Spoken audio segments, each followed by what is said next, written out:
Ողջույն, հրապարակի զրուցակիցն է Միասնության թևեր կուսակցությունից Լոռու մարզից պատգամավորի տեխնացու Վահագն Դավիթավյանը։ Ողջույն, պարոն Դավիթավյան։ Ողջույն։ Պարոն Դավիթավյան, ընտրություններին մնաց 2 օր, ինչպես է գնահատում քարոզարշավը, ինչպես ընթացավ, արդյոք հաջողվեց ուժերին իրենց խոսքը հասցնել ընտրողին, թե ոչ, վտանգներ ներկայացնել իշխանության վերարտադրվելու դեպքում։ Շնորհակալ եմ հրավերի համար։ Ես եւս առիթներ եմ ունեցել քարոզարշավի մասին խոսելու, կփորձեմ այս անգամ հակիրճ լինել։ Տպավորություններս գոհացուցիչ չեն, հաշվի առնելով նախկին օրերի եւ քարոզարշավի մեկնարկից սկսված տեղի ունեցող բոլոր իրադարձությունները եւ գործողությունները, տեսնելով նաեւ վերջին օրերին տեղի ունեցող բանավեճերը, հանրային հեռուստաընկերությամբ հեռարձակվող, երբ տեխնացուները մեկը մյուսին թույլ չտալով, ծրագրերից չխոսելով, ընդհանուր ֆոնը կարելի ասել մեղմ ասած փչացնում են եւ չի ստացվում կառուցողական բանավեճ, չի ստացվում որպեսզի կուսակցությունները կամ դաշինքները ներկայացնեն իրենց ծրագրերը, խոսեն ծրագրերից, ինչու՞ չէ նաեւ եթե ընդդիմադիր տեխնացուներ են եւ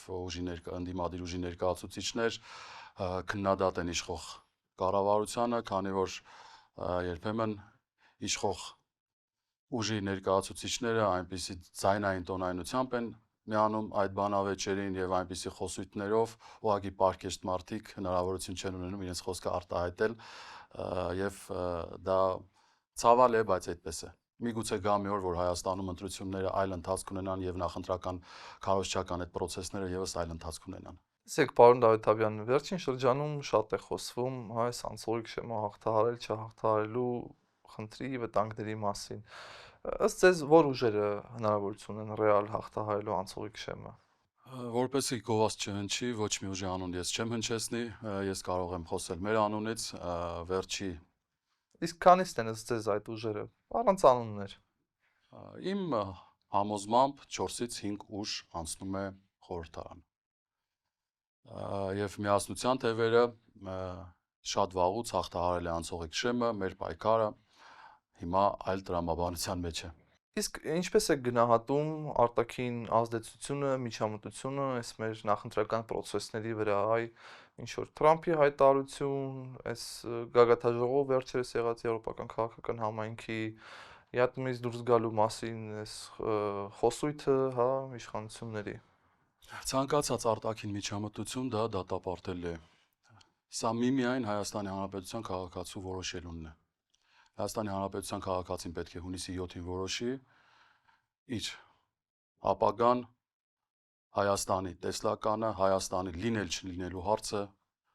եւ թե որ քաղաքական կուրսով կշարժվի Հայաստանը։ Գիտեք, ինչ տպավորություն է դարձել, որ մենք էլ մեր պատանեկության տարիներին, երբ որ ինչ-որ խնդիր էր լինում բակում, դիմում էինք մեզնից տարիքով մեծ բակի տղաներին այդ խնդիրը կարգավորելու եւ հարցը լուծելու համար, այսպես ասած։ Իսկ ազդեցություն այնուամենայնիվ ինչ է կարծում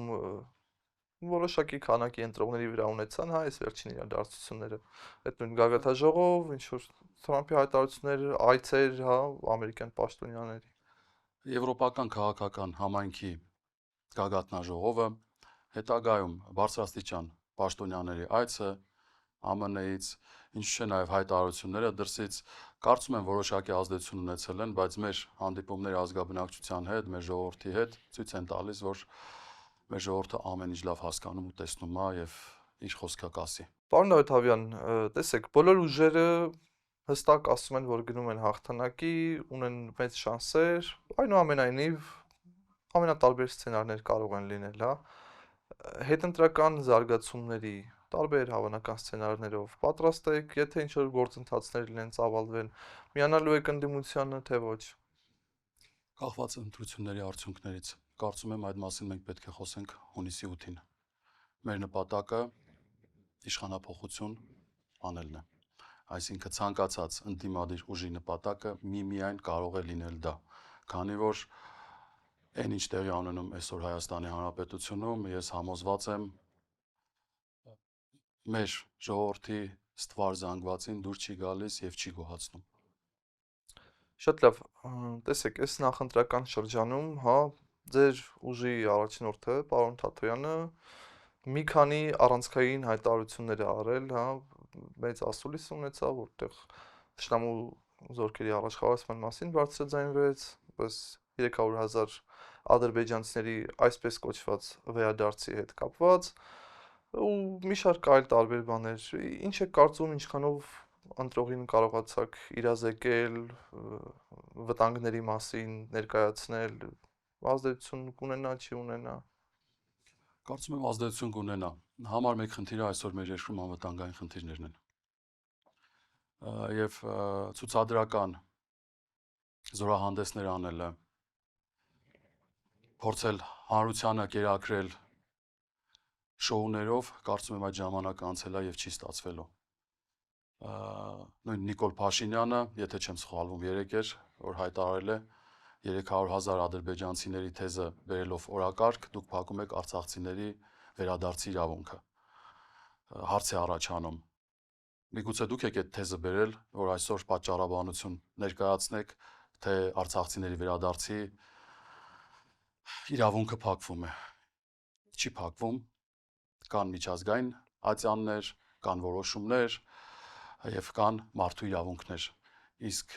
մեր վարչապետի տեխնացու Արման Թաթոյանը նախկինում լինելով մարդու իրավունքների պաշտպան, այսօր հավակնում է լինել Հայաստանի իրավունքների պաշտպանը։ Այսինքն դուք, պարոն Դավթյան, կարծում եք, որ պատշաճ իրազեկում պայմանավորներով կարողացել եք անել լայն շրջանակի մարդկանց, հա, հասնել ձեր խոսքով բացատրությամբ վտանգների մասին։ Տեսեք, հիշեցի Մարկ Տվենի խոսքերը։ Սուտը լինում է 3 տեսակ։ Սուտ, մեծ սուտ, նենք սուտ եւ վիճակագրություն։ Իշխանությունը այսօր վիճակագրական տվյալներով փորձում է խեղաթյուրել իրականությունը։ Այդպես չի լինելու։ Մենք էլ ենք այդ վիճակագրությանը տիրապետում եւ հակառակ փաստարկները շատ հանգիստ կարող ենք ներկայացնել։ Եթե խոսում ենք անվտանգությունից, պետք է հասկանանք, անվտանգությունը ձեր անձնական անվտանգությունն է, պարոն վարչապետ, թե մեր երկրի անվտանգությունն է։ 18 թվականի համեմատ եւ 25 թվականի տարեվերջին թվերը համեմատելով մենք տեսնում ենք, որ ոստիկանության վրա ծախսվող գումարները, պահպանության վրա ծախսվող գումարները 2-3 անգամ ավելացել են, հասնելով 88 միլիարդի, եթե չեմ սխալվում։ Այստեղ հարց է առաջանում։ Մենք արտաքին անվտանգության վրա ենք ծախսեր անելու, թե ներքին։ Ում անվտանգությունն ենք ապահովում ներքին այդ ծախսերի միջոցով, երբ որ համեմատելով մեկ զինվորականի եւ մեկ ոստիկանի վրա արվող ծախսերը, տեսնում ենք, որ տարբերությունը շուրջ 60% է եւ 60%-ով ոստիկանի պահպանության վրա արվող ծախսերը ավելի շատ են։ Դե արտաքինի մասով ասում են արդեն խաղաղություն է, նորմալ հարաբերություններ են, վտանգ չկան, ընդհուպ մինչև կարծեմ 2 օր առաջ բանավեճում արտաքին գործերի նախարարը ընդդիմադիր պատգամավորին սպառնալիք չէ որակեց, ոնց որ այդպեսի մի բան հնչեց բանավեճի մեջ, որ ասեց ամենամեծ սպառնալիքը դուք եք։ Զինադադարը խաղաղության հետ երբեք պետք չէ շփոթել։ Այստեղից հայտարարում են, որ խաղաղություն է, բայց Ալիևը հայտարարում է, որ խաղաղություն կլինի այն պարագայում, երբ Հայաստանի Հանրապետությունը կփոխի իր սահմանադրությունը։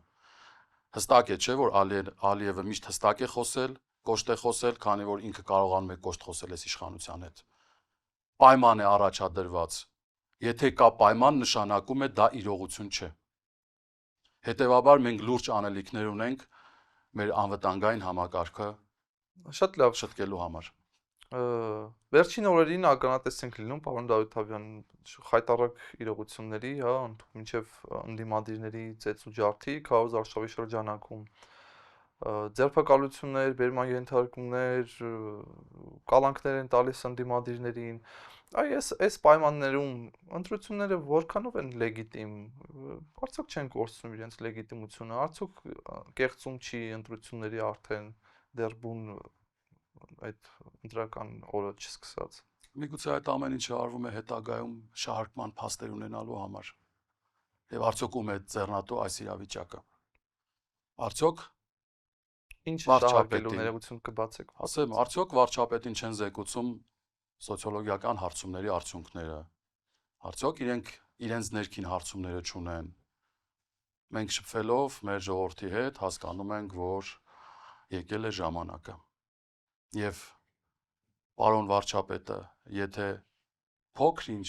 սիրում է իր ընտրողներին, ինչպես ինքն է անընդհատ դա բարձրաձայնում եւ հուզվում անգամ այդ բառերը արտաբերելիս, ես հորդորում եմ պարոն վարչապետին հեռացեք ուղակի։ Եթե սիրում եք ձեր ընտրողներին, ուղակի հեռացեք։ Մեկ անի այնպես, որպեսզի հասարակությունը ել ավելի պառակտվի։ Բոլորը մերն են։ Պարոն Դավիթ-Ավյան, եթե ընդդիմադիր ուժերը նախաձեռնություն ունենան այս մոտակա օրերին հուշագիր ստորագրելու ԿՊ-ի հետ չհամագործակցելու մասով, պատրաստ եք միանալ այդ հուշագրի ստորագրմանը։ Մինչև ընտրություններ Իհարկե 2-3 օր է մնացել, բայց շատ արագ են իրադարձությունները զարգանում։ իրոք Գուցե իրադարձությունները այսօր արագ են։ Ես բոլոր այն ընդդիմադիր ուժերը, ովքեր հնարավորություն ունեն անցնելու խորհրդարան եւ բոլորի նպատակը մեկն է եւ գաղափարը մեկն է, կարծում եմ, որ մեր համագործակցությունը կստացվի։ Դա կլինի հուշագրի տեսքով, դա կլինի, չեմ կարող ասել կոալիցիայի տեսքով, տերմինոլոգիան չքննարկենք, բայց հաշվի առնելով, եթե ուժը դիրքավորվել է որպես ընդդիմադիր, ինքը պարտավոր է գնալ գործողությունների եւ պարոն Թաթոյանն էլ է հայտարարել, որ մեր պատճառով չի կարող լինել այնպիսի իրավիճակ, որ իշխանապողություն չլինի։ Դա հստակ է։ Շատ լավ։ Մի հարց, որը թերևս շատ է տրվում ձեր ուժի հետ կապված, պարոն Դավիթ-Ավյան, ձեր ֆինանսավորման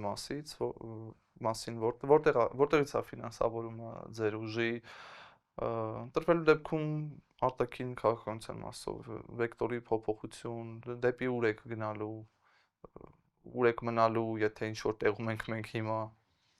Ես նախ անդրադառնամ նախորդ հարցին, որը թերի մնաց իմ կարծիքով կախված բռնաճնշումների վերջին դեպքերի հետ կապված, ես կցանկանամ բոլորին հիշեցնել վերջերս Սպիտակ քաղաքում տեղի ունեցած միջադեպը, որտեղ Ազատի կացարանում այրված մեր զինծառայողներից մեկի Արամ Մանուկյանի պապիկը, երբ մոտենում է եւ փորձում հարց ուղղել, նրան բիրտ ուժ կիրառելով, բերանը փակելով փորձում են հեռացնել հրապարակից եւ նույն Նիկոլ Փաշինյանը հայտարարում է, որ 200,000 դրամ վերցրել եւ եկել ելույթ են ունենում։ Ցավում եմ այս իրականության համար, երբ այդ մարդուն հեռացնում էին հասարակությունից, մեր ժողովրդից ոչ մեկի ձեռքը չբռնեց, թեկուզ հենց այն պատճառաբանությամբ, որ տարեց մարդ է, մեր ծնողի տարիքի է, մեր պապիկի տարիքի է, չի կարելի։ Մենք արժե համակարգի լուրջ խնդիր ունենք։ Մենք շտկելու շատ մեծ բաներ ունենք։ Դե պարոն Դավիթ-Ավյան, բայց ԿՊԱ-ականների շրջանում կարծես դա նորմալ է, հա, որովհետև դա միակ նման միջադեպը չէր, դրանից օրեր անց մեկ այլ որդեկորույս ծնողի քաշքշում էին, հա, ով թորանն է կորցրել, որդուն է կորցրել, ու ԿՊԱ-ականները հարց էին ուղում, ինչքան ես վերցրել, իրար էին հարց ուղում, տեսնես ինչքան է վերցրել, ու հրում էին այդ կնոջը, բարձր երաժշտություն միացրեցին, իրենց շրջանում կարծես սա նորմա է, հա։ Ես կարծում եմ, որ ժողովուրդն այդ պատասխանը տալու նորմալ է, թե ոչ։ Մեզ մոտ դեգրադացիա է տեղի ունեցել, թե ամեն դեպքում մենք արժե համակարգ կրող ազգ ենք, մենք իրավունք ունենք գոյատևելու, մենք իրավունք ունենք առաջ գնալու, թե ոչ։ Շատ լավ, իսկ մեր այս հաջորդ հարցի մասով ֆինանսավորման հետ կապված Ֆինանսավորման հետ կապված բազմիցս անդրադարձ եղել է, պատասխան տրվել է, ամբողջը ինչ տեղի ունենում, կատարվում է օրենքի շրջանակներում եւս հայտարարվել է դրամահավաք, երբ ու նաև ինչև բուն անդրադառնալը, թե ովքեր են ֆինանսավորում եւ ինչ քանակությամբ, մենք այդ առաջարկը մեր ուժի կողմից նաև հնչել է քաղաքացիական պայմանագիրը թող ներկայացնի, թե որտեղից է իրենց միջոցները գալիս ու այդ ահռելի ծախսերը որտեղից են արվում, հետո մենք մի ձև կներկայացնենք երևի էլի հաստատ այդ հնարավորությունը կունենանք ներկայացնելու։ Արտաքին քաղաքականության մասին ընտրվելու դեպքում վեկտորի փոփոխություն, թե մնալու ենք այնտեղ, որտեղ ենք Միասնության թևերի վեկտորը Հայաստանն է ու ցանկացած համագործակցություն, ինչը Հայաստանի շահերին է հարում, մեզ համար ընդունելի է։ Չի կարելի վատթարացնել արդեն գործող հարաբերություններ,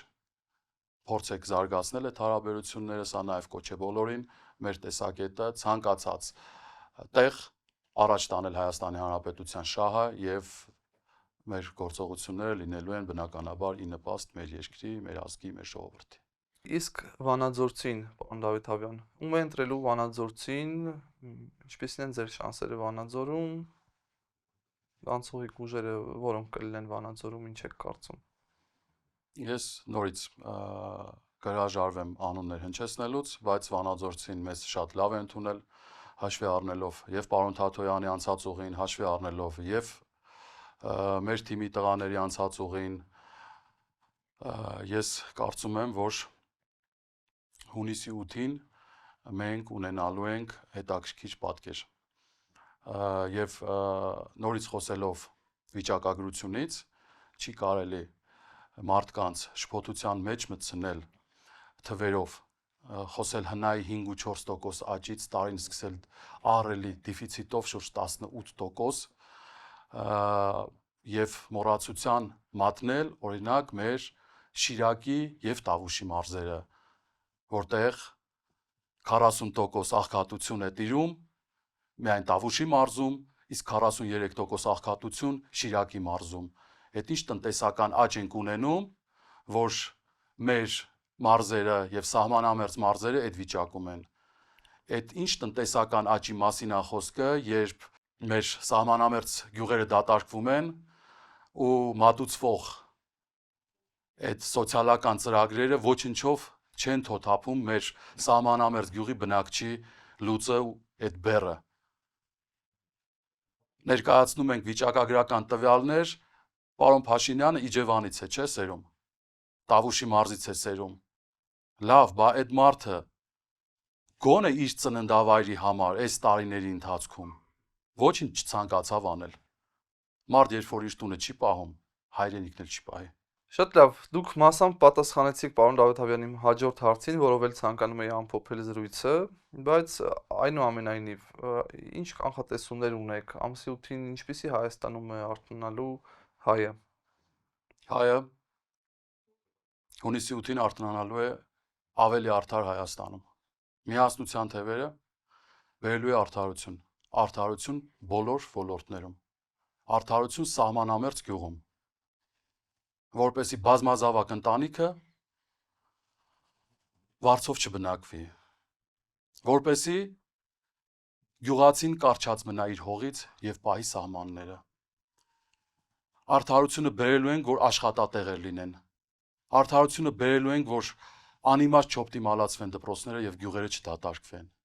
Արդարությունը ցանկացած ոլորտում անելիք ունի եւ այդ արդարությունը բերելու ենք մենք։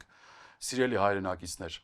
հունիսի 7-ին խնդրում եմ մասնակցել ընտրություններին եւ ձեր ձայնը միանշանակ տալ միասնության թևերի օգտին, քվեաթերթիկ համար 6։ Արդարությունը մենք արդեն բերում ենք։ Շատ լավ, շնորհակալ եմ զրույցի համար, պարոն Շնորհակալ եմ Դավիթ-Ավյան։ համար։ Հիշեցնեմ, մեր զրուցակիցն էր Միասնության թևեր կուսակցությունից, Լոռու մարզից առաջադրված պատգամավորի տեխնացու Վահագն Դավիթ-Ավյանը։